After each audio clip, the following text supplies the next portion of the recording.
right, welcome back, tubers and connoisseurs of fine Imperial and Soviet Russian militaria, to the Saturday portion of the OMSA show, the Order and Medal Society of America.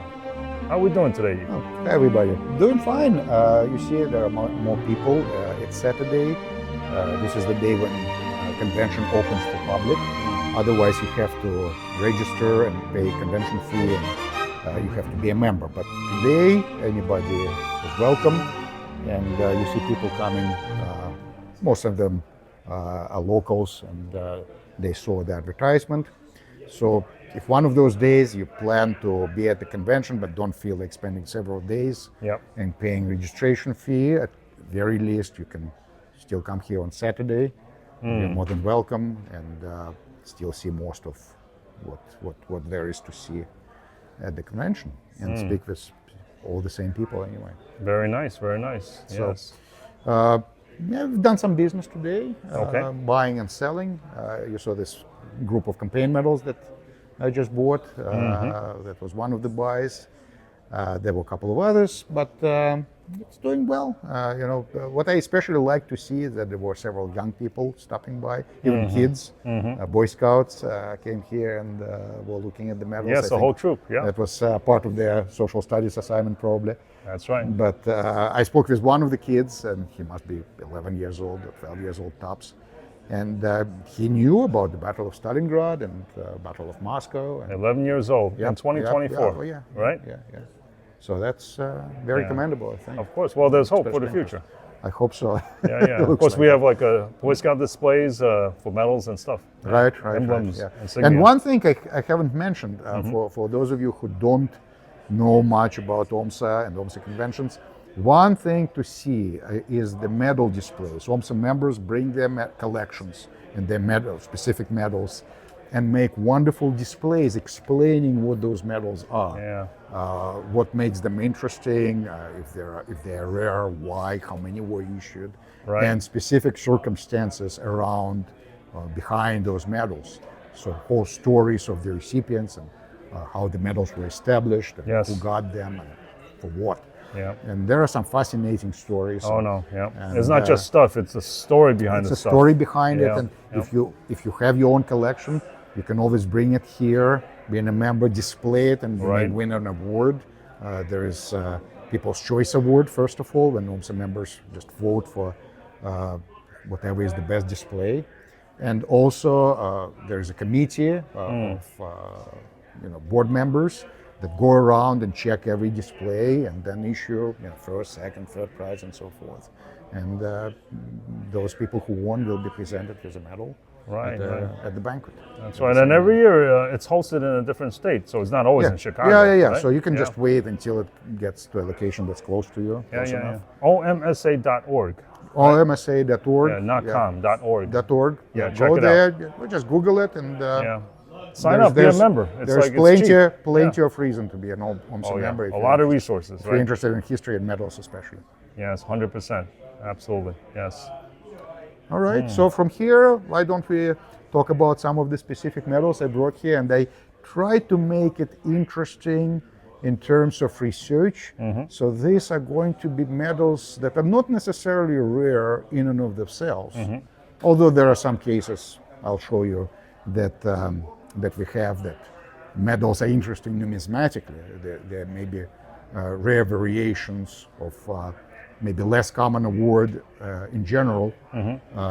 But what is most fascinating is the stories. Who received it, why research is important. That will be a case in point. That you may be thinking that you're looking at an ordinary award, say Order of Red Banner. There are so many of them for World War II even.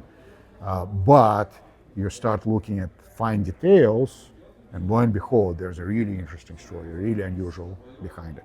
Okay, well, let's get right into it. Okay. Yeah, okay. Well, the first medal that I want to showcase today is the humble Order of the Red Banner. Now, Order of Red Banner is not so humble, actually. If you look at history, it's the first Soviet order established back during the Russian Civil War. And it evolved much since then, but it was always considered the highest military award, up to a till the point when they established Order of Victory, much later on during the war. And of course, there were high commander's orders that were far more prestigious. But technically speaking, Order of Red Banner remained the highest military award, say Order of Victory. It was second in the hierarchy of orders only to the Order of Lenin in the general order of precedence. That's why you see Order of Red Banner ribbons always worn ahead of almost anything else other than Order of Lenin. But even though it's an important award, it was greatly diminished by the fact that starting from late 1944, this order was issued for length of service. And that meant that hundreds of thousands literally were issued over its lifespan. We are talking serial numbers you will commonly see in 300,000 range and higher, especially later during the Cold War, 400,000. But that is only due to the fact that many were given for length of service. So it's almost like they had two different orders. They look the same, they feel the same, they may be the same variation, but there are some issued for length of service and they're not so interesting. Although there are exceptions, of course, some interesting personalities, maybe a greatly distinguished officer. So that's a story in and of itself, but not necessarily an interesting story behind this particular decoration. And there is another Order of Red Banner that was still issued very sparingly, that was very hard to earn, even for a commissioned officer, that were issued for battles, that were issued for combat performance. And those are very highly prized, and experienced collectors know the difference now. So when you buy an Order of the Red Banner, suspension type, the one that's late war, be sure to get research with it because it's of huge importance. So that's why every single one that goes through my hands, we try to research them as much as possible. And if it's an interesting story, of course it commands a premium and there's much to say sometimes.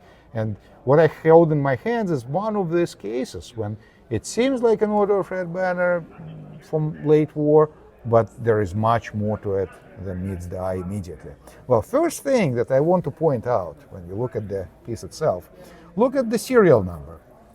It's in 80,000 range, it's just below 90,000. It means that this piece is one of the first suspension type version of it that were issued. The very first ones were actually transitional, the so-called swallowtail, where they had screwbacks, the ones with the screw, that were still at the mint, that were not yet issued to anywhere, not delivered to the fronts. When they were still there, they changed them, they removed the eyelet and put a little wedge here that we call swallowtail, or would be correct to say maybe dovetail. And those pieces are actually pretty rare, but they are all in 80,000 range. There were a few thousand of them only. And then the next ones are true suspension types that were made from the beginning as a suspension type order. And this is one of them. So when you see something in that serial number range, there is a very high chance that it's actually for combat. It's very unlikely to be a length of service award. So that range alone is already an indication that this is something interesting. And when we researched it, well, guess what? Here's the commendation. Again, you need to know history a little bit to get a sense immediately of what it might be for. But when you see a date, July 5/7, 1943, that means 5 July 1943, what is happening in July of 1943? The Battle of Kursk. And 5 July, that's the first day of the Battle of Kursk. This order is for the Battle of Kursk. And you read on, it's issued to a private, Red Army private. It's almost unheard of. Most of the recipients of the Order of Red Banner, by far, are commissioned officers. It's very uncommon to see a late war, especially late war, Red Banner awarded to even an NCO. Even a sergeant was unlikely to receive this decoration.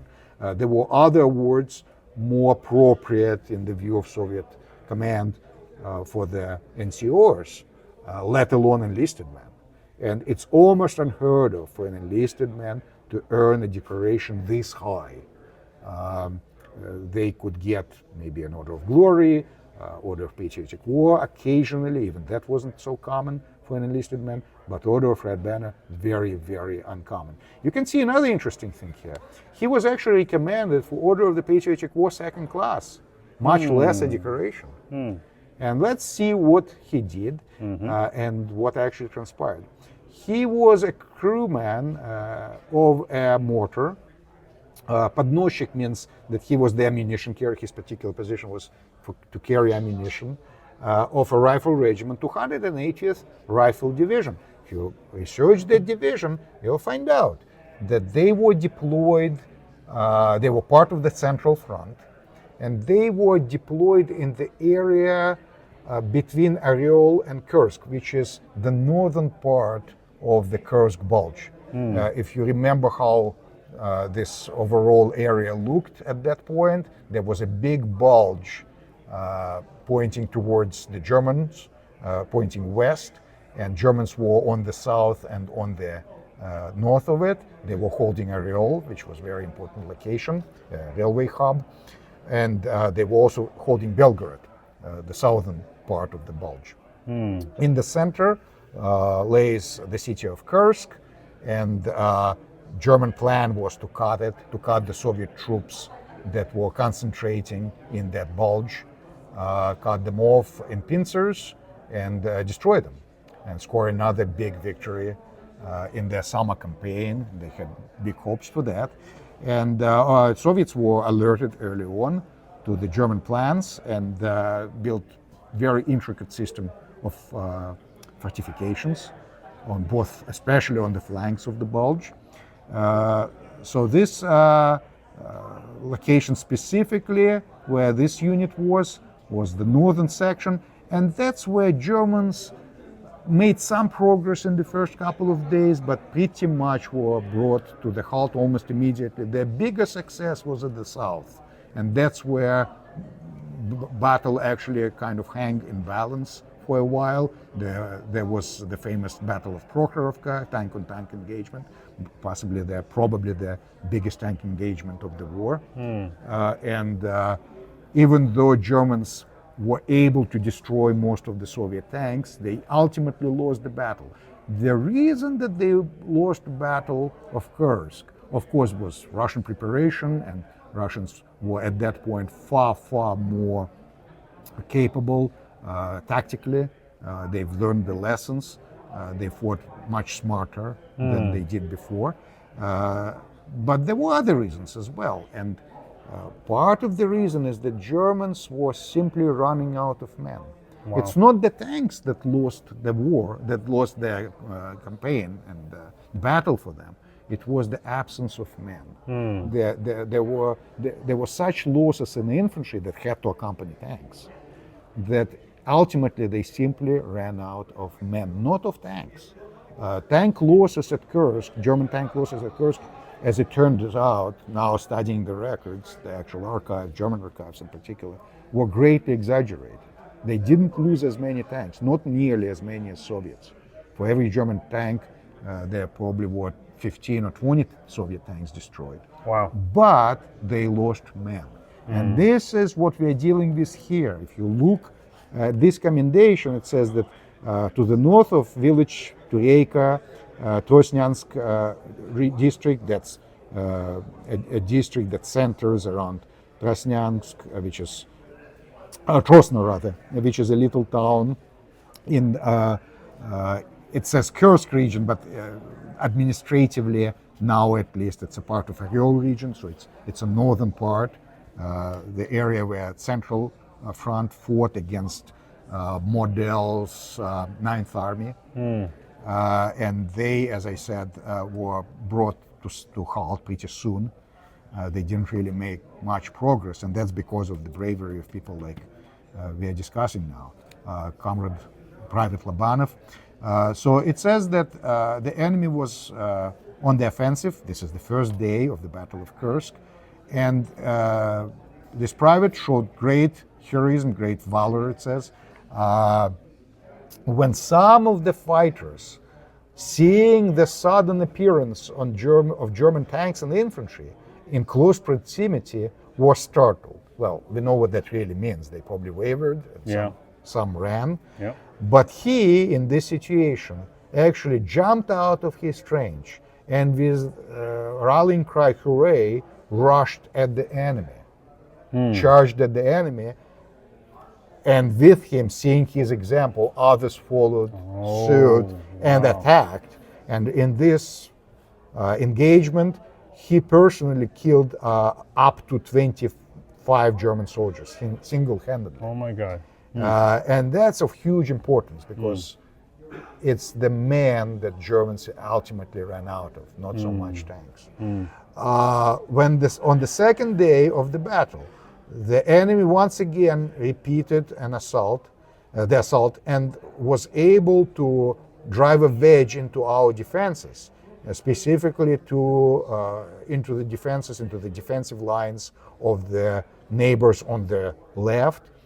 And the command was given to restore the situation. And once again, Private Lobanov was the first to start the assault. He destroyed 2 enemy machine gun nests. Imagine that. And with their crews, and that cleared the path for the infantry, and the situation was completely restored. Wow, that is amazing.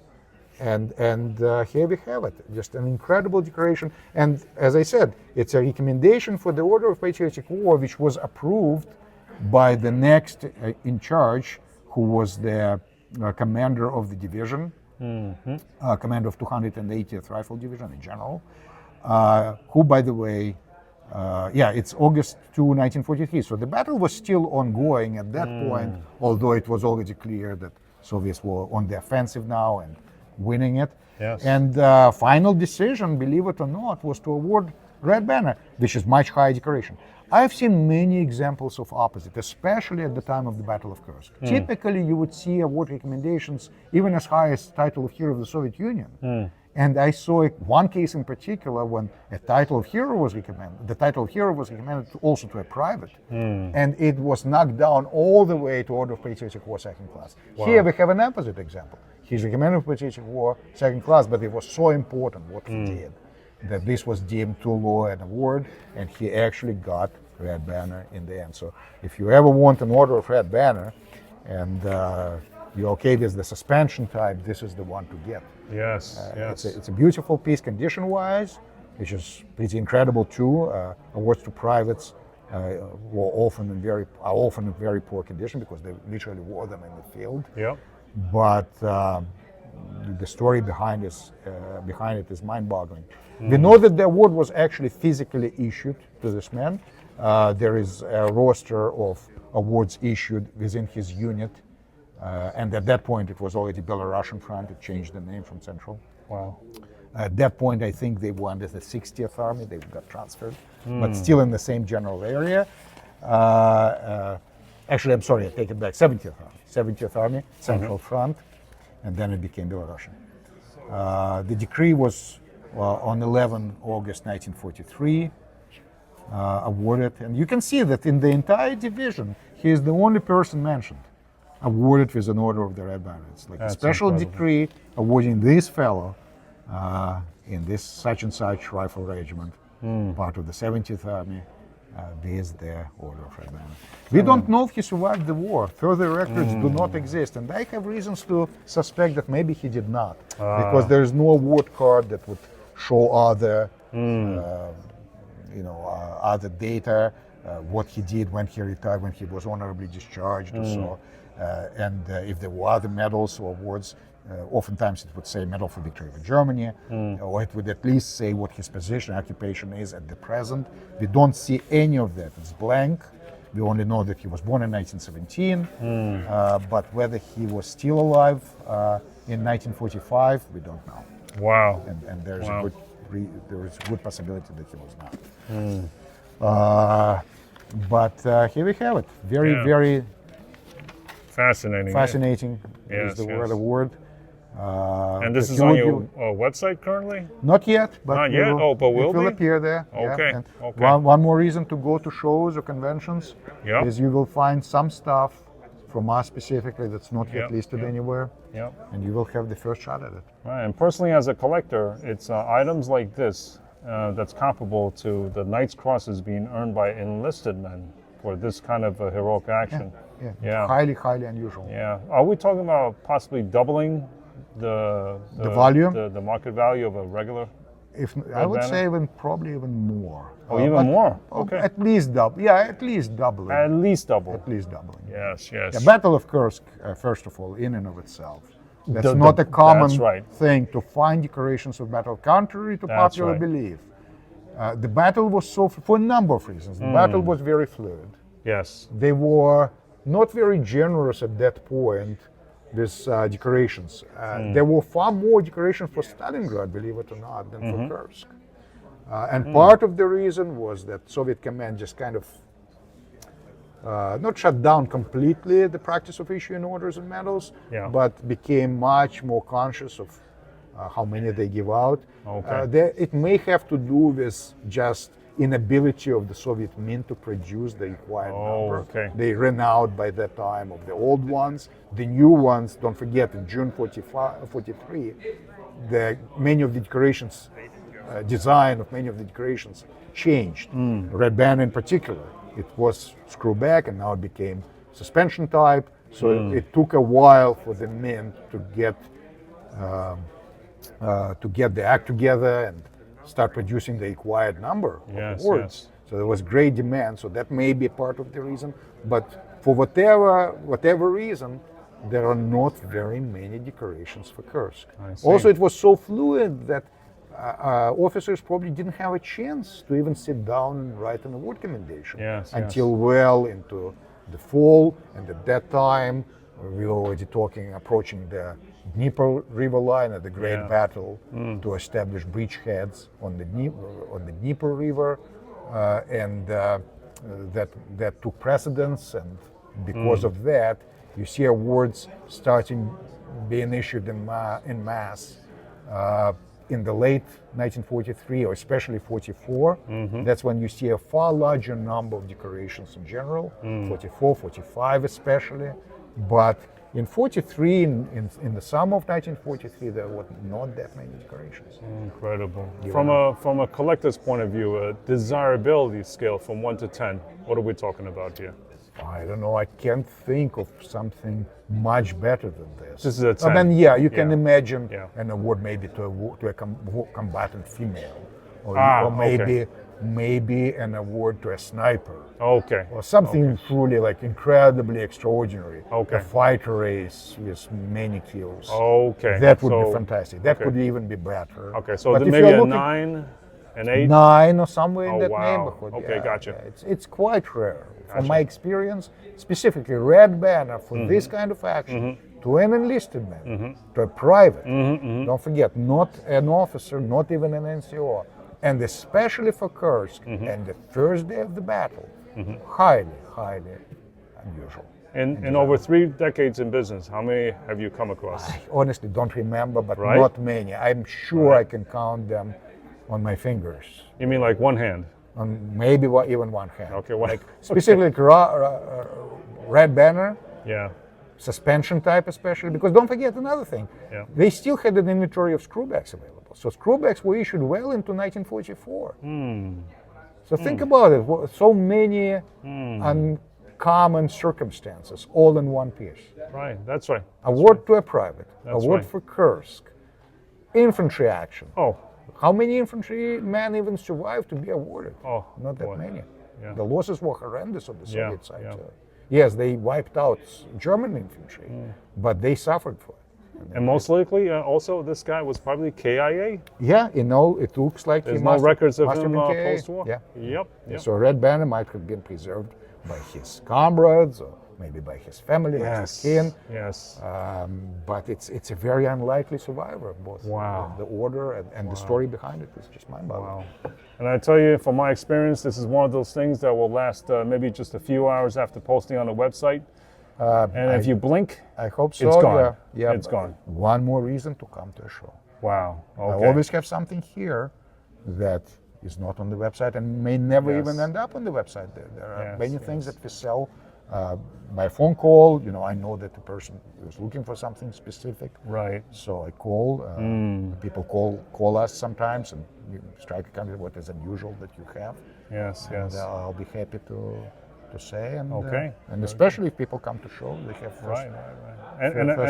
And a confession to all you guys out there in YouTube Wonderland. Even though I'm the cameraman, you guys are just lucky that I am not buying every piece that Igor is describing, because I got you, first Gender. dibs right now. Thank you, John. And just because I'm on a fixed budget, you guys are lucky. It's as simple as that. My God, Igor, thank you. Oh, you bet. My pleasure. My pleasure. I'm powerful. so honored. I'm so lucky to even have an opportunity to present things. Like It is an honor. It absolutely is. It absolutely is. Yeah, yeah. We are certainly very caretakers. fortunate. Yeah, yeah. Oh, God bless the good private. And gender, since we are on the subject of seemingly common awards, but for very uncommon circumstances, here's another piece that's very interesting. It's a red banner, again, suspension type. If you saw it in somebody's display case at a show or flea market, you wouldn't think much about it. You see that it's not in the best condition. There is some enamel repair here, immediately obvious. But let's flip it, and there is more to the story. Remember what I just said about the conversion red banners that were originally screwbacks and were caught at the mint while still in the production line, and they converted them to suspension? This is what we are looking at. It's a rare version, so-called swallowtail. You see this wedge here.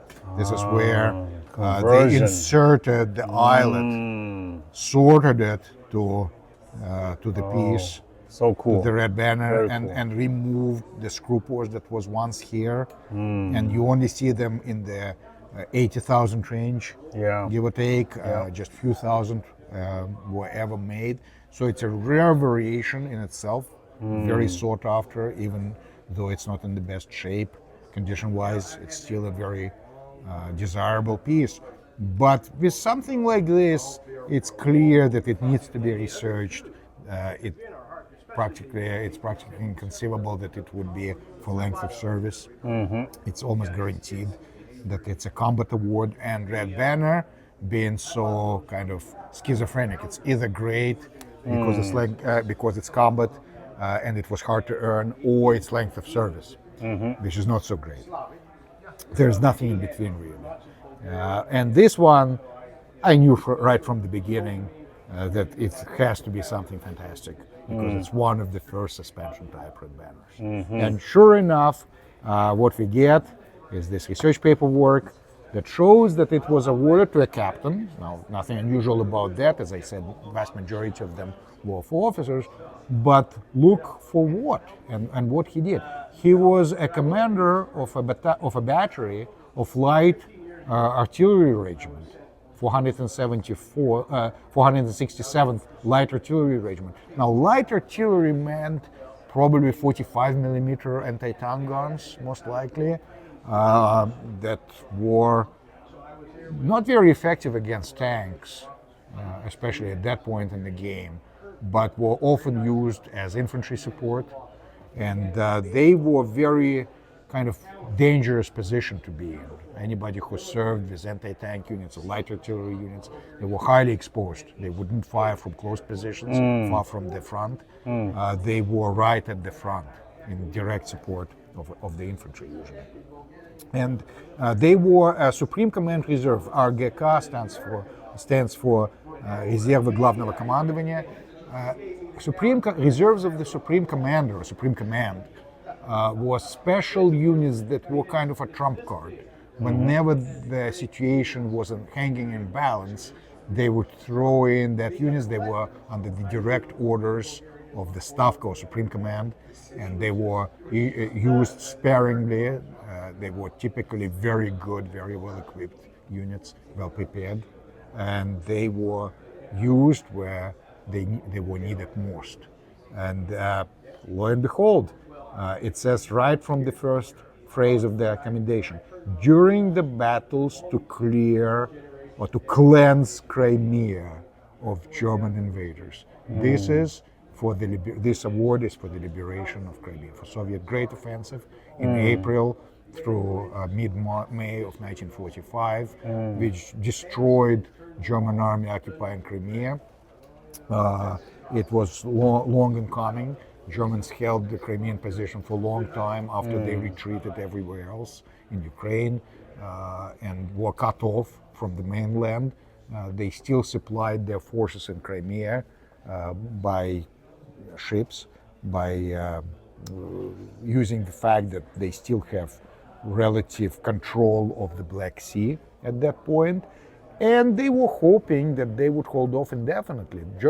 Hitler, even though he was being persuaded by his generals to leave Crimea because the position was so exposed and dangerous, he insisted that it would be kept, that it would be held, because for political reasons, because he didn't want Romania to get shaky, and Romania was, of course, in close proximity. He didn't want to lose Ploiești oil fields that could be bombed using air drones, airfields of Crimea. So for all that reasons, he also wanted to be at least in partial control of the Black Sea. And for all that reasons, he just flatly refused to remove his troops from Crimea. And they paid dearly for it. It ended up a disaster for the Germans. They were attacked from the northern part of the Crimean Peninsula, from the isthmus, and then the next attack came from the Kerch isthmus, from the eastern part of Crimea, where it comes close to the mainland, and that pincers destroyed any resistance, met at Sevastopol. There was last-ditch defense of Sevastopol, but in the end, a lot of German troops were lost. Evacuation was only partly successful. The Romanian troops, whoever was there, of course, Germans would think not much of them, and they were left out. Most of them fell prey to Russian Soviet tanks and infantry. So this guy was there in the beginning, in the very opening of the offensive, and it says that he showed himself as an extremely courageous officer and artillery commander in the area of village of Karanka, and we'll find out where it is on the map. He, under murderous artillery and mortar fire of the enemy, helped that were thwarting our infantry from advancing.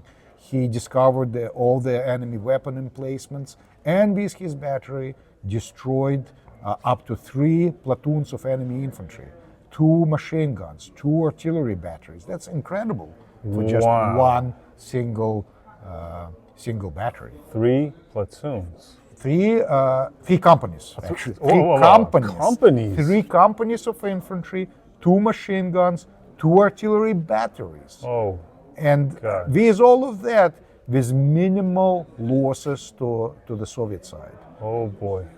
In the area of village of Tomashevka, his battery of specifically of Comrade Sidorov, destroyed 2 artillery and 1 mortar batteries of the enemy, suppressed fire of 3 heavy machine guns, destroyed 2 motor vehicles. In the area of village of Cambria, again, specific locations, there is no exaggeration here. They were extraordinarily successful in destroying whatever was in their path. Destroyed on the enemy airfield 2 airplanes that didn't have a chance to take off, and thus, by its action, allowed prevented airplanes from operating from that airfield. So they stopped the operations of a German airfield and destroyed 2 of the airplanes on the tarmac. Imagine that on the airfield. That's battery of Comrade Sidorov continued the offensive, accompanying tanks. And I imagine you accompanying tanks. Tanks are protected. Yeah. You are not. No, they're exposed. You are out in the open. Yeah. With your artillery piece. That's right. Moving ahead of the tanks. Now, check this out.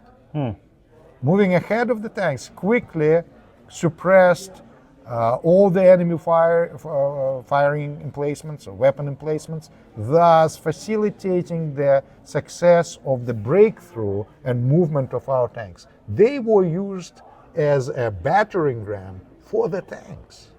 Should be the other way around. Yeah, but no, they often employed these tactics. They would move artillery because the artillery was disposable. They would move artillery ahead of the tanks. Wow.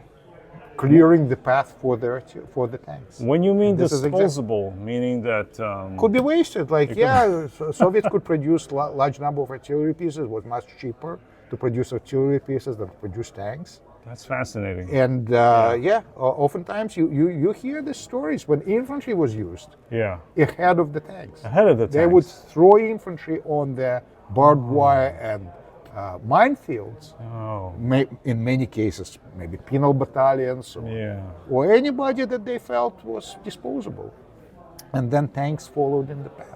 In the endeavor to save the equipment, to the most save valuable, the equipment most was valuable, extremely. which It was were the much tanks. later in the war, in the last year of the war, I would say, that this thinking changed because Soviets were simply running out of infantry, running out of men. So a big emphasis was put on preserving personnel. So you see many award commendations where they talk about taking a height or taking allocation with minimal losses in a smart way, with minimal losses to the personnel, to the infantry. But up until then, they didn't pay much heed to it, and of course, Soviets paid for that dearly. Right. Late in the war, Goebbels, I believe, observed in his diaries that yes, Soviets still have overwhelming amount of material, of equipment, but they're running out of men, and the men that Germans are now facing on the battlefield are much inferior to what Soviets had in the beginning. All the better troops were killed in action, killed off. So now they were drawing people from far, Central Asia, people that were not maybe as battle fit, not as fit physically, people that were older men. You see people in their 40s fighting in that war, and people who were just not physically fit necessarily, people who could barely speak Russian or no Russian at all. They were thrown in absolutely. No kidding. Basic communication skills. No, they in the end of the war, it was a very different Russian soldier than in the beginning of the war, and that was a result of this thinking. Yes. But in any case, here we have it. An extraordinary action, very important battle that was very successful for the Soviet side. Great offensive that cleared Crimea within a month or so, and a very unusual, interesting award numismatically, all in one place. So I thought this was something that our audience would want to hear. Yes.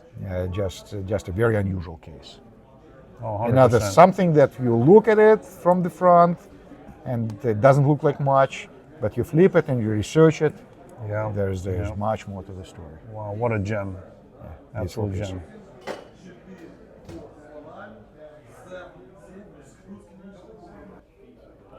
And just to continue our conversation about seemingly common and maybe very humble pieces numismatically, here's another example of an oddity that is much, much more than meets the eye. And I'm talking about this red banner here. And your first reaction when you see something like this at the dealer's table or somewhere, you think, oh, this is a fake. A fake? Yeah, because you know what it is. Flip it. It's a screwback, but it cannot be a screwback because it's wrong construction for the screwback. Even from the front, an experienced collector will tell that, yeah, look how plow doesn't come to the flagpole, doesn't touch the flagpole. And generally it's larger than a screwback should be, which it is. It's not supposed to be a screwback. It's a suspension type, common type red banner, which is trying to pretend that it's a screwback.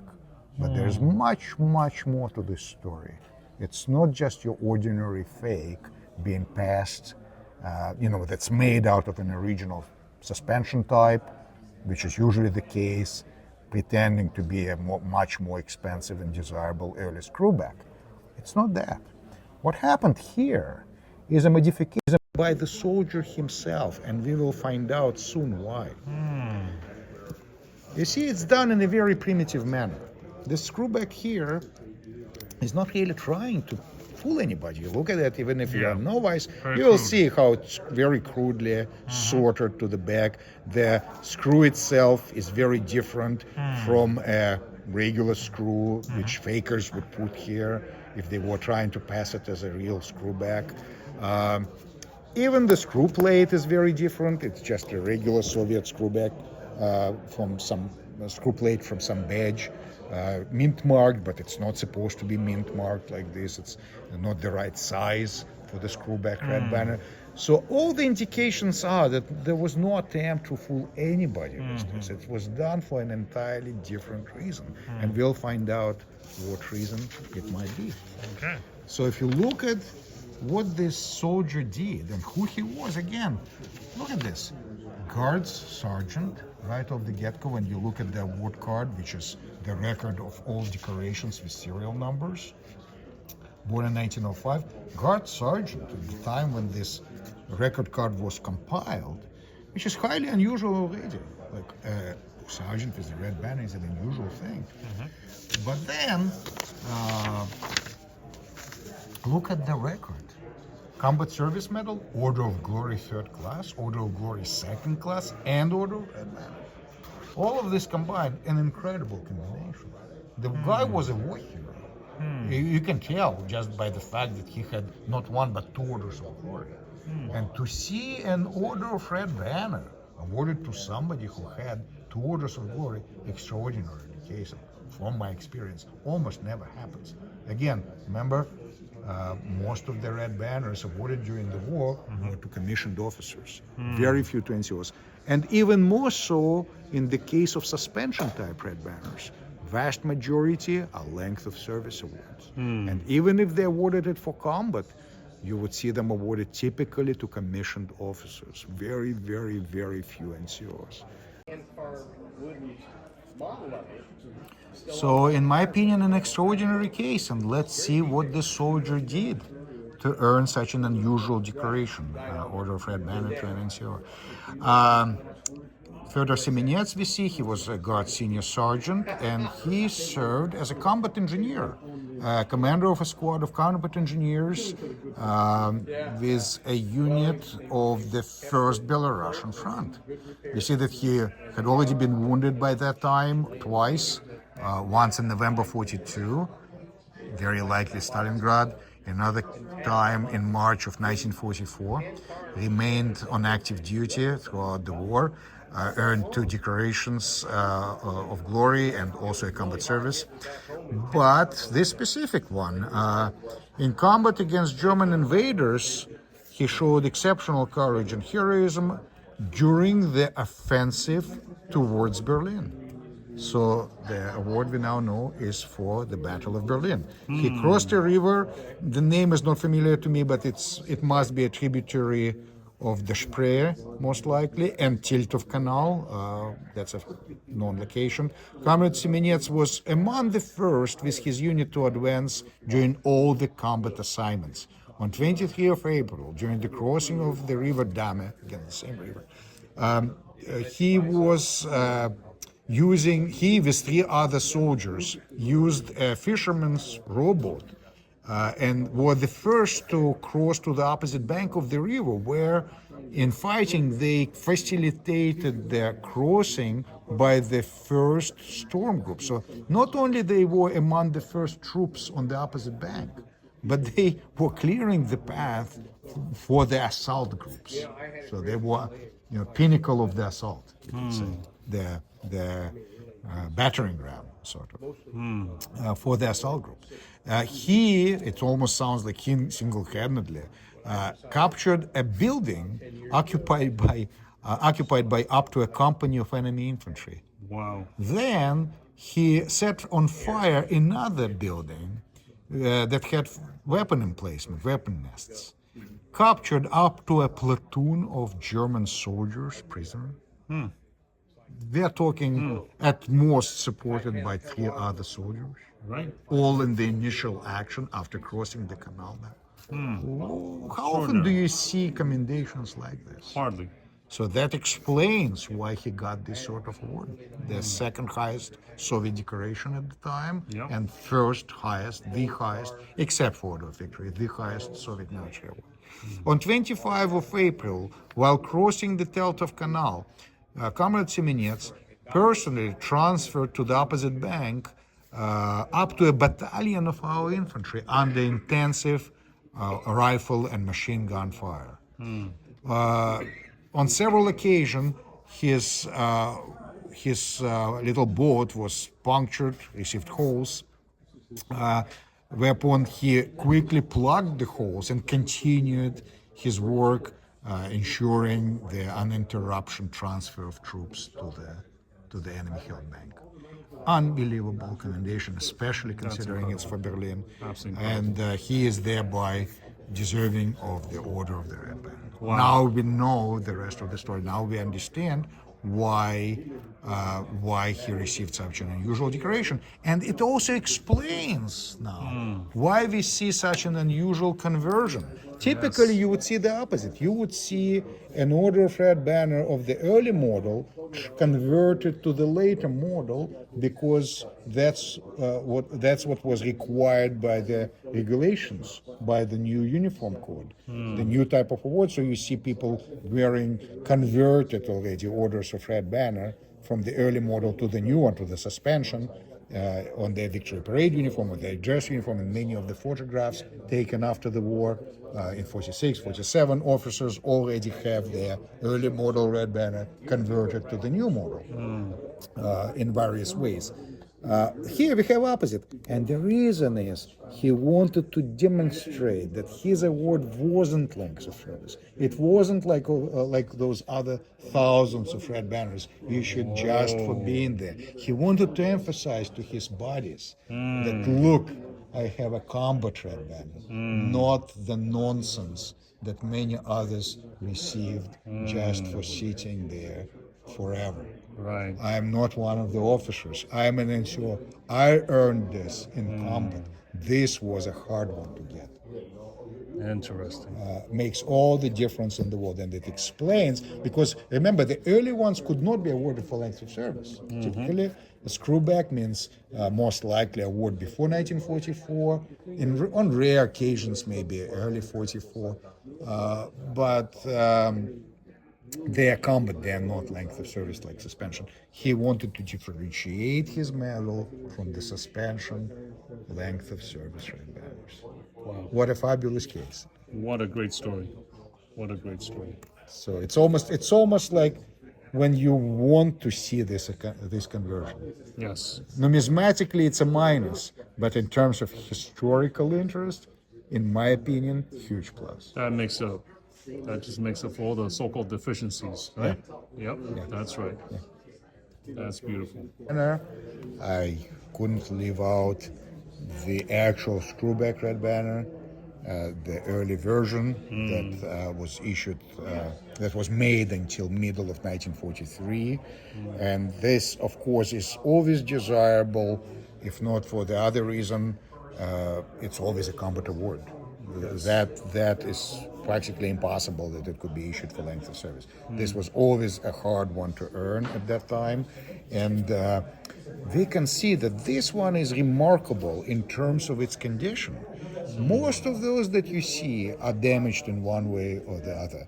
This is the type of award that officers would wear typically on their uniform, or few NCOs that got them, which would be an exception, but they invariably almost wore this type of award in combat, on everyday uniform, or at least, if not in combat, at least in normal conditions during the regular service. And they inevitably got damaged. You see how much this enamel is exposed. This is the topmost part of the order, the most raised portion of it, and this is where enamel is. And you normally see damage along the flagpole. You see damage near the lower edge of the banner where it's most exposed, just above the star. You see star missing parts of its enamel on the arms, especially the upper arm. Or it gets replaced.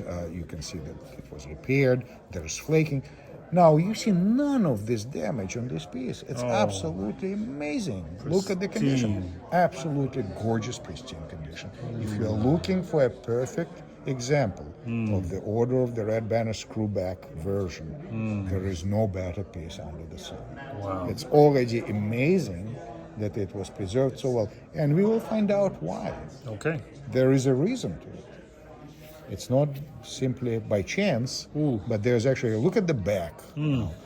It was never converted. You can immediately tell there was never conversion made and reconversion, because you see occasionally pieces that were screwbacks originally, then according to regulations, serving officers had to somehow adapt to the new uniform code, so they either cut off screws completely, they would in many cases or add a little makeshift eyelet of some sort that they would solder to the top of the piece, and of course that would damage it further in many cases, and you could see the bags completely messed up.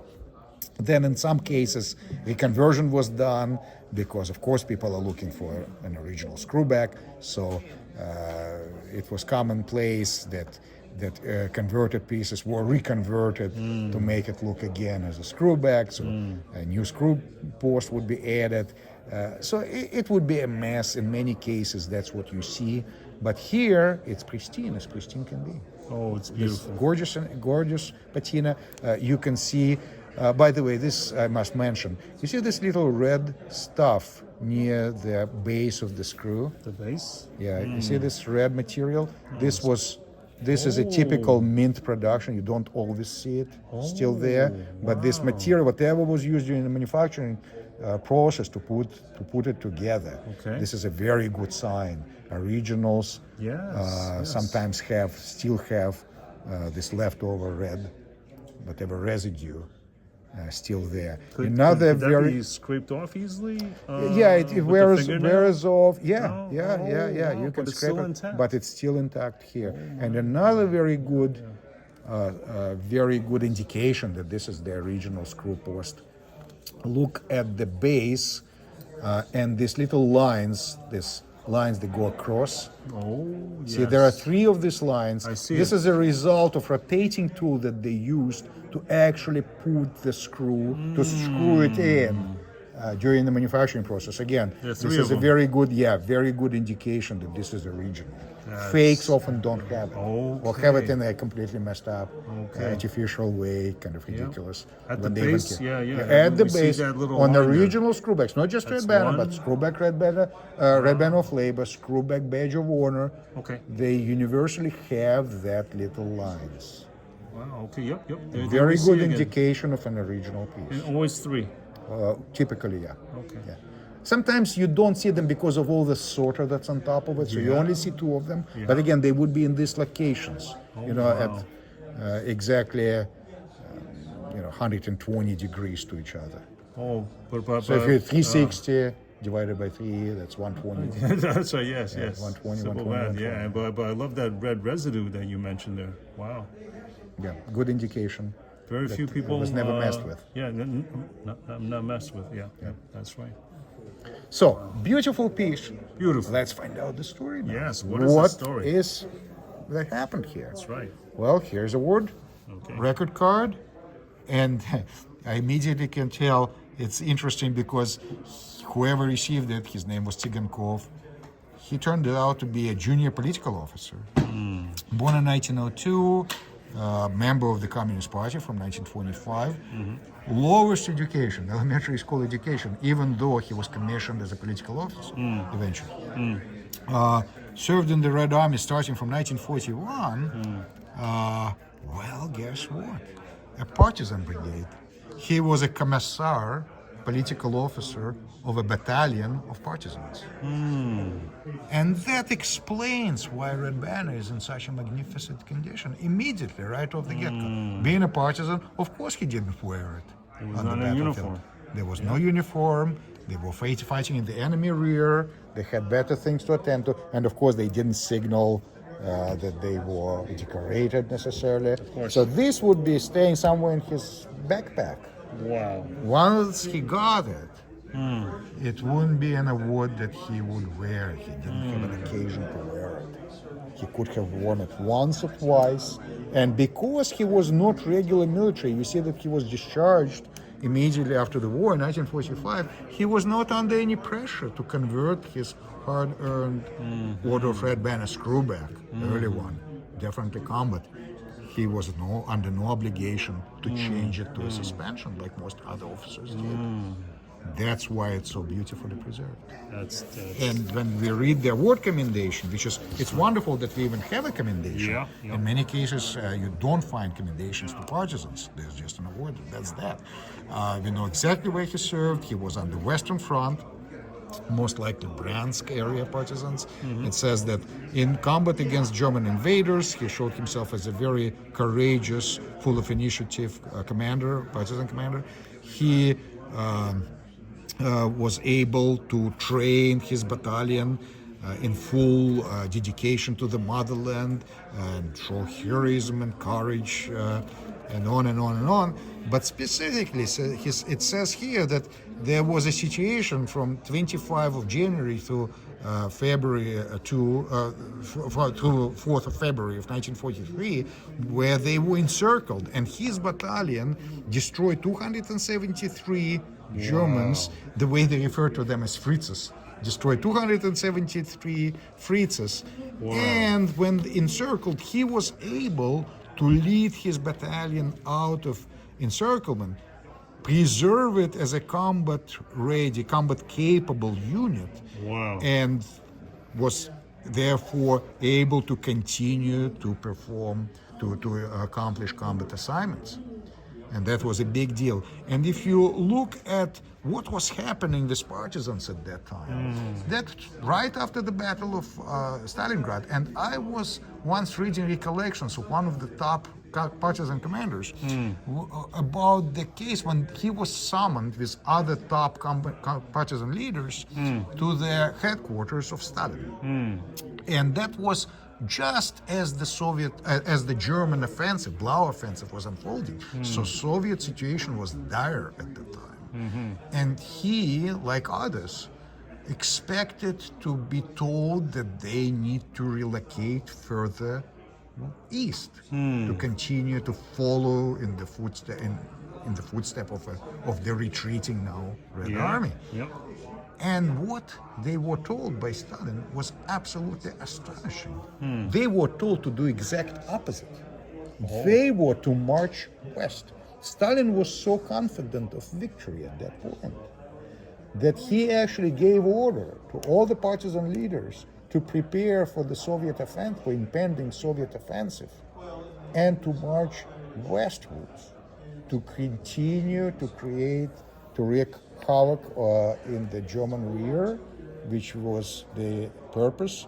And they were not to unite with the Red Army. They were not to go and become regular troops. They were good at whatever they were doing, and their purpose was to go the opposite way. And it was actually difficult for them to. They were, in some cases, some of the units had to cross the Dnieper River, which is a very wide river, and go to the western bank of it, and continue movement there into the western parts of Ukraine, and destroy German communications. And this is apparently what's happening here. This is just about the time when they were on the move, farther west, not east. Absolutely fantastic. And again, the timing is important for other reason. This is just after the battle. The Battle of Stalingrad is already won at that point. Early February, it's all over. There is another battle that is not as widely publicized, but there was a great German counteroffensive, Manstein, that threw the Soviet troops back almost to the initial line at which summer offensive started in 1942 for the Germans, Blau offensive. And the only place where they didn't push the Soviets back to the original line was the, guess what, Bulge of Kursk. The Kursk Bulge. And that led eventually to the Battle of Kursk. But partisans were on the move west already. And this is what this action, where this action took place, beginning of 1943. Interesting period because mass partisan movement and mass casualties for the Germans happened later. There were many people joining partisans near the end of the game in 44, late 43. Here we are talking one of their regional units, one of the very early actions, and successful one apparently for the partisans. March 43 is when the award commendation was submitted, and he received the award much later, as I recall. Let's see, May 1943 is when the actual decree was signed into law. 27th of May of 1943. Decree is by the Western Front, which is again kind of unusual. Western Front was in charge of the partisans in that area, but you don't see front decrees dealing with partisans often, because partisans had their own command and KVD was often in charge. But here we have actual army command issuing an order to issue the declaration. And here's the award serial number. Wonderful. You can also see that he got nothing else for the war. This was his only high decoration. The only other medal he received was a numbered medal for victory over Germany. And then he was out of the military, out of active duty pretty soon. Yeah. And that was that explanation for the perfect condition of the Red Banner. What a story. And only expertise and knowledge could put it all together. Well, you can immediately, you don't have to be an expert to see that it's in such a fantastic condition. Oh yeah, but there's the story a just reason. backs it up. Yeah, there's a reason explains behind why. it. It's not because it just sat on a shelf. He was essentially a civilian political operative of some sort who was put in the military as a commissar, was pretty quickly cut off apparently by the Germans and stayed on the German territory for the pretty much duration of the war. Fantastic. And the screwback, that's just a standard, right?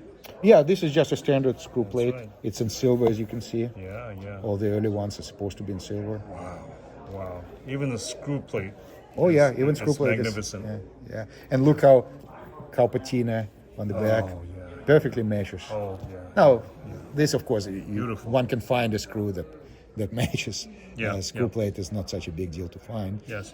But we want it to be matching, The at least. whole Yeah. complex, I mean, there's no question that Yeah. they came to Yeah. And the whole ensemble is just perfect. Fantastic. Perfect as can be. Wow. Fantastic. Don't see this every day. Beautiful. And to continue and maybe finish our discussion of red banners today, here's your very typical looking Order of Red Banner screwback. And what I mean by typical is it has the typical battle damage. And I emphasize battle damage because these were worn in combat. It's not an incident that happened, some kind of accident that happened later on. It's not from kids playing with it. It's because these were part of a uniform essentially, and people wore them literally in trenches, and it's nothing terrible. It's actually what you expect and what most of them should look like. That you have this damage to enamel right on the red banner where it's most exposed. Yes, the You highlights. see some flaking along the edges of the banner, perfectly normal. Some damage to the red star in the center. Yes. It's organic to it. It looks just like a combat award should look under these circumstances. Yes. Not an award that somebody kept in his drawer. It wasn't Soviet tradition. It's very different than was traditional. It was traditional in the West. Don't forget, Soviets never had miniature awards. There was no such thing. Soviets started using ribbons already after the war. I don't remember quite honestly when they came up, but I would say probably 45 or so. when they started wearing ribbons. Up until that point, it was expected that whoever was the recipient of a decoration, especially high decoration like this, would wear it on the uniform. That's why you see so many archival photos of Soviet officers wearing their decorations. It wasn't to boast. It wasn't because they were posing for the photograph. They couldn't care less. It was a service photo that was to be kept in a file. It's just that they would always wear their medals on a service uniform or a full dress uniform. Yes. So look at the bag, though. Again, just like we already discussed, beautiful patina, and look at the base of the screw. Nothing ever was done with it. It was never cleaned. It was never messed with. You see this residue, this red residue that is left over from the manufacturing process. Yes. Yep. Wonderful sign that it's a still pristine condition, just like it was. Oh, the when soldering it process, left. the preparation. Yeah, it's some kind of Yeah. Flax, I think they call flax, it. Flux. material that was it's used, red, during the process. And you see these concentric lines at the base of the screw, of the screw post. Okay. Very typical. Yeah.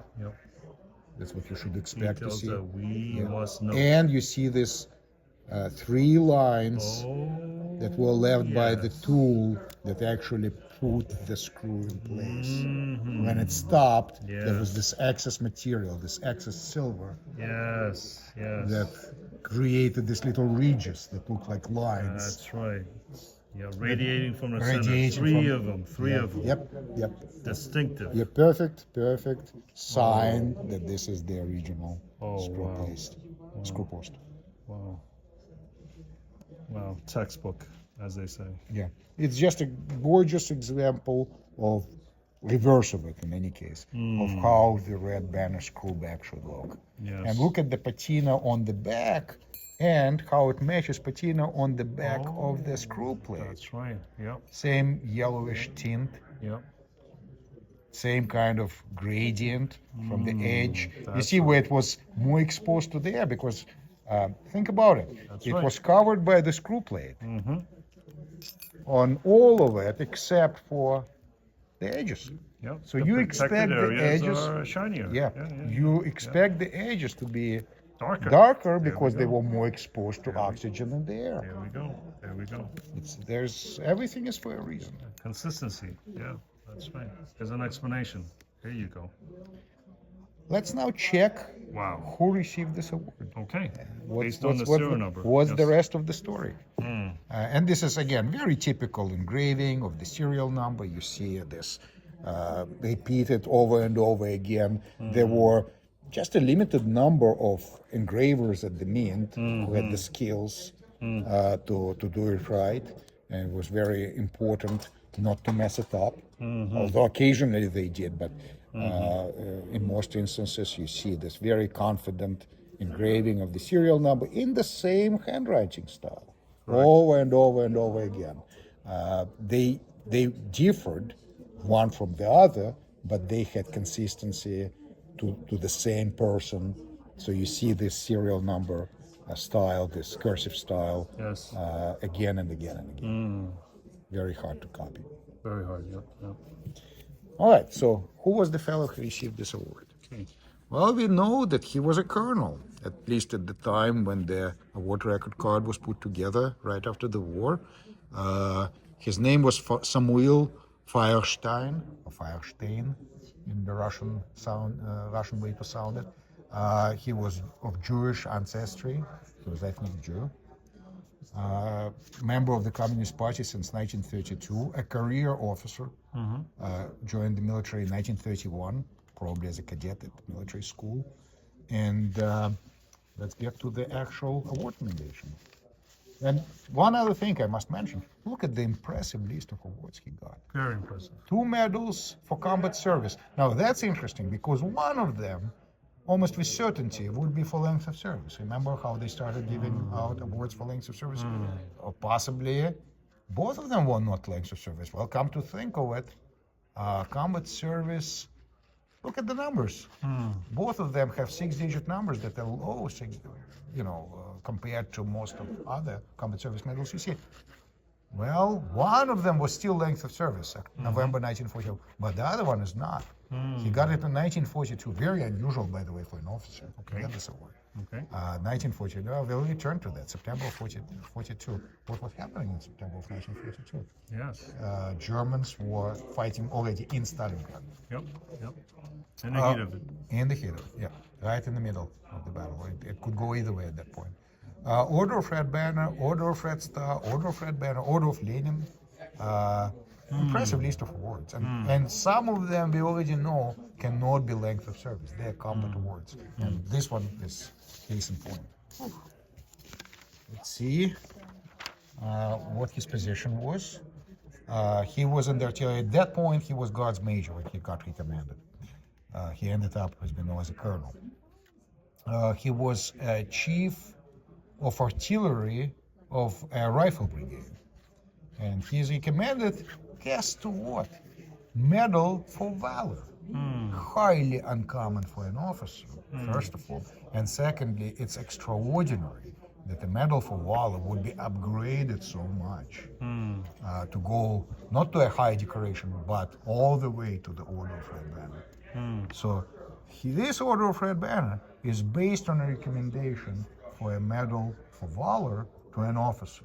Highly unusual case. Let's see what he did. Pristine, while serving as chief of artillery of the brigade, put a lot of effort and energy into preparing the artillery units of the brigade for battle. He personally commanded all the actions and took care of all the training himself. And when the enemy defense was broken through on 19 November 1942, let's make a stop here. 19 November 1942, the beginning of Soviet counteroffensive at Stalingrad. No kidding. This is the first day of the Operation Uranus, which destroyed the German Sixth Army. Wow. This is the beginning of the movement of Southwestern Front, and indeed, if we check out his unit, it was part of the Southwestern Front, which started the attack. Later in the day, joined by the Stalingrad Front from the southern flank, and it was the troops of the Southwestern Front, the armored detachment that captured the key bridge at Kalach, at the town of Kalach, on the Don River, that cut the artery, the supply route, the only supply route of the entire group of German troops, German, Romanian troop, whatever, they had in Stalingrad, creating the Stalingrad pocket. And let's see what specifically he did. November 19, in the area of Verkhny Fominsky, the troops of the brigade, under his command, and during the further fighting from November 19 through 25, destroyed 9 enemy tanks, up to 300 German soldiers, and disabled 2 artillery pieces. Wow. On 23 November 1943, now he's with artillery being used as support, clearing the path for the infantry and tanks, apparently. He was operating from what Russians called open position, meaning that they were firing their guns from over open sights. They were in the open, direct fire at the enemy, not fire from what was called closed position, when somebody acquires the target. Artillery is situated far from the front, and they're firing, not seeing the enemy, they're just firing at specific coordinates. No, here they're in direct action. They are within view of the enemy. They destroyed. So from 1 kilometer. So basically, they are just 1 kilometer from the enemy that they're firing at. They're in direct line of sight. My God. To the west of, guess what? Kalach. That's the location that was absolute key to the entire battle. Kalach, and it's named here, highly, highly unusual to see it in any commendation. He was with the people that made it possible. He was within this formation that took Kalach, that made it possible to hold it and it's in the immediate vicinity of it. They destroyed 2 earth and timber pillboxes, suppressed an automated gun, and thus facilitated the success of the infantry, allowing them to capture Kalach. Wow. So initial action was by the tankers that formed a hedgehog after capturing the bridge, the key bridge at Kalach. They formed a hedgehog and defended it against the Germans who woken up to what was happening and were attacking them from every direction. But it would be impossible for them to stand on their own without action of Soviet infantry. These were the people, he and Feuerstein and the rest of them were the people that made it possible. They allowed to actually capture and hold the river crossing over the Don River, the town of Kalach, and they sealed the fate of the German Sixth Army at Stalingrad. No kidding. Not just the Battle of Stalingrad, I repeat, Wow. but the key event of the entire battle. Wow. He personally commanded the fire of one of the squadrons, it says here, specifically it says which one, of 85th Guards Mortar Regiment. Now, that's another interesting part. 85 Guards Mortar Regiment. You know what is referred to in the Soviet sources and all the Soviet sources as Guards mortars? It's not mortars at all. No? This is rocket artillery. This is Stalin's organs. These are Stalin's organs. Stalin's organs, the multiple launch rocket systems that were typically mounted in about half the cases at least on American Studebaker and Ford trucks. Wow. And they put them to very good use. This was Stalin's secret weapon, and one of the most closely guarded secrets. So it was only the elite troops that were allowed to crew the Katyusha, as they call them, multiple rocket launchers. They were treasured, they were fiercely protected, and they were used in the most important areas as a sort of suppression, saturation weapon. They were not very precise, but they would create tremendous damage to German morale whenever they were used, and they were used as saturation artillery, meaning they would obliterate another entire area and made it impossible for the Germans to hold it. So this is part of it that he did, was to actually command a Guards mortar squadron, meaning Katyushas, Absolutely in the battle at Kalach. And it says that by doing so, he made sure that brigade was protected. Apparently, Germans were attacking its right flank, and it says that this allowed to be able to hold this right flank for the entire brigade. And in this battle, he was wounded, and therefore, for all these achievements, he is recommended for just a humble medal for valor by his unit commander. Incredible. And but it's a commendation that was upgraded immediately. Look, the next in charge, the higher commander, immediately decides to upgrade it to Order of the Red Star. Wow. And then it goes to commander of the Tank Corps, which they were part of the 1st Guards Tank Corps that captured Kalach. And it says that this Major General still thinks him worthy of being awarded with Order of the Red Star. It goes then to commander of mechanized troops of the Southwestern Front, and the final decision, lo and behold, to award him this Order of the Red Banner. Here, he is second person, and one of the only two of the unit that were awarded with the Red Banner. It just goes to show how sparingly at that point, so early in the game, they awarded a decoration like this.